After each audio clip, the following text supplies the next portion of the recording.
Mal, yo diría, por dos razones. Una, porque el caso de Pedro, el caso de Paolo Ugaz, que son los autores del libro Mitad monjes y mitad soldados, que es la mayor investigación sobre los estropicios generados por el sodalicio de vida cristiana, es un dato que se está volviendo lamentablemente común en el Perú, que es judicializar a los periodistas por sus opiniones o por sus investigaciones. Ese es un dato en realidad lamentable para una democracia, ¿no es cierto? Porque en realidad lo que se está haciendo es judicializar la libertad de expresión y ponerla en tela de juicio. Primer dato de por qué consideramos que es una mala situación. Y segundo dato de por qué consideramos que es una mala situación, porque el juzgado ha generado condiciones de absoluta indefensión a Pedro Salinas. En el mes de agosto, cuando llega la querella a la ciudad de Lima, este documento que tenemos ahí llega al domicilio de Pedro Salinas, y Pedro Salinas acude al IDL y decidimos responder en el plazo de 5 días que había dado el juzgado. Y nosotros cumplimos con responder a querella, obviamente contradiciendo los argumentos de la imputación y presentando testigos, prueba testimonial y prueba documental. Luego que nosotros hemos presentado esa contestación y las pruebas, el juzgado decide solicitarle una copia de su DNI. En realidad eso me parece que es absolutamente no solo inútil, sino inconducente para un proceso de investigación penal como este. Porque la ley dice que es el denunciante, en este caso el querellante de Guren, el obligado a identificar plenamente a la persona que está querellando. Bueno, tanto lo identificó que Pedro Salinas recibió la notificación y Pedro Salinas, es a Pedro Salinas al quien el Poder Judicial le ha abierto un proceso penal. Por lo tanto, el hecho de pedirle una copia de un DNI no solamente no está establecido en la ley, sino que además luego la jueza utiliza, dado que argumenta que hemos presentado de manera extemporánea ese documento, luego la jueza utiliza esa presentación supuestamente extemporánea para decir que la contestación de Pedro Salinas y la prueba que nosotros habíamos ofrecido es una prueba que está siendo declarada inválida. Por lo tanto, llegamos a esta audiencia con una resolución del juzgado que dice que nuestra contestación y la prueba es una prueba inválida. Y, consecuentemente, llegamos a una situación de indefensión. Pero luego se le suma otra irregularidad que es la siguiente. Nosotros, obviamente, cuando recibimos esa notificación en la que dice que esa prueba es inválida, nosotros presentamos una apelación. Y eso lo hacemos el día 17 de octubre de este año. En el supuesto de que desde el 17 de octubre hasta la audiencia que ya estaba programada el 14 de noviembre, esa apelación se iba a resolver en una instancia superior, que es la Sala de Apelaciones de Piura. El hecho es que nos acabamos de enterar que esa apelación recién fue concedida el día 8 de noviembre, la semana pasada, el día jueves de la semana pasada. Y en términos concretos, recién ha ingresado a la mesa de partes de la Sala de Apelaciones el día de ayer.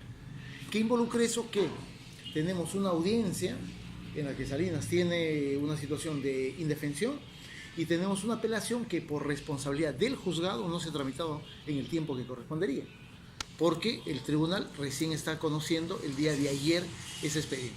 Y debería ocurrir una audiencia en la que yo considero que el tribunal muy probablemente restituye el derecho de Pedro Salinas a defenderse, porque en realidad es absolutamente, no solamente injustificado, sino desproporcionado pretender que una persona, porque no presenta una copia del DNI, una persona que está perfectamente identificada, tenga que ser sancionada retirándole la defensa que ha planteado formalmente. ¿La apelación en qué consistía? Nosotros estábamos apelando la decisión del juzgado de no considerar los términos de nuestra contestación de la querella y declarar inadmisible la prueba presentada, que es la prueba testimonial y la prueba documental que nosotros habíamos ofrecido. Es decir, llegamos a la audiencia sin capacidad de defendernos. Ese es el dato concreto. Esa decisión nosotros la apelamos. Pensábamos que en el lapso de un mes iba a ser tiempo más que suficiente para que suba a un tribunal superior y se resuelva en ese tribunal superior. Lamentablemente nos hemos equivocado y la apelación ha sido concedida el jueves pasado, el 8, y el expediente de apelación acaba de ingresar ayer a la Sala de Apelaciones. Con lo cual sí nos parece que es un hecho, es un nuevo hecho irregular, ¿no? Porque la audiencia de apelación que debía resolver la restitución de los derechos de Pedro Salinas no se ha realizado, pero ya tenemos la audiencia del día de hoy, en la que Pedro Salinas está yendo en una situación de indefenso. La audiencia que se va a realizar el día de hoy, ¿qué se va a definir en esta audiencia? En esta audiencia debía presentarse los cargos, es decir, la defensa de Eguren y el propio Eguren debía haber, seguramente, ratificar la presentación de las imputaciones que está haciendo, en el sentido de que se siente lesionado en sus derechos y que el juzgado de la jueza Cueva Calle considere como válidamente ofrecidas las pruebas, los testigos y los documentos que ha ofrecido. Y de nuestra parte debía realizarse una cosa idéntica, pero en sentido contrario, en el sentido de recibir la declaración de Pedro Salinas y citar seguramente a nuestros testigos y analizar y valorar los documentos que nosotros hemos presentado. Eso segundo no se puede hacer porque el juzgado nos ha literalmente cortado las manos en ese tema, ¿no?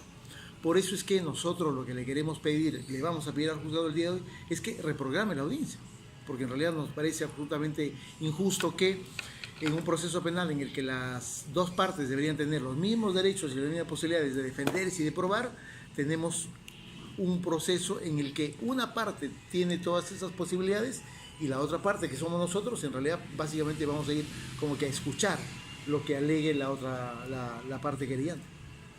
Ahora, en el caso de la señora Paola Ugaz, ¿también se le ha denunciado? ¿Entendido? En el caso de la señora Paola Ugaz ha ocurrido lo mismo.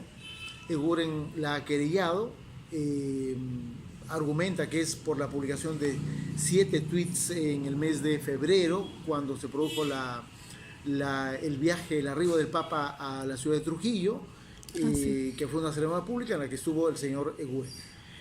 En esas circunstancias, Paola Ugaz publica 7 tweets recordando un poco los antecedentes del señor Eguren. Eso amerita para que Eguren la querelle y diga que efectivamente hay una afectación a su derecho al honor. En realidad son circunstancias similares a las de Pedro. Está utilizando la misma información, está utilizando las mismas fuentes de información, pero Eguren presenta y dice que hay un ánimo de difamarlo, hay un ánimo de lesionar su derecho al honor, y que las pruebas son las publicaciones que se han hecho. En el caso de Pedro, la publicación en el portal La Mula, la entrevista en IDL Radio y luego la contestación, una carta notarial. Y en el caso de Paola Ugaz, es la publicación de estos 7 tweets en su cuenta personal del Twitter. Todavía no se plantea audiencia en ese caso. No han señalado fecha de audiencia, pero va a ocurrir lo mismo, ¿no es cierto? Va a ocurrir lo mismo. Seguramente la audiencia va a ser convocada para fines de noviembre o para el mes de diciembre, pero vamos a tener el mismo recorrido en esas dos circunstancias, ¿no? Okay.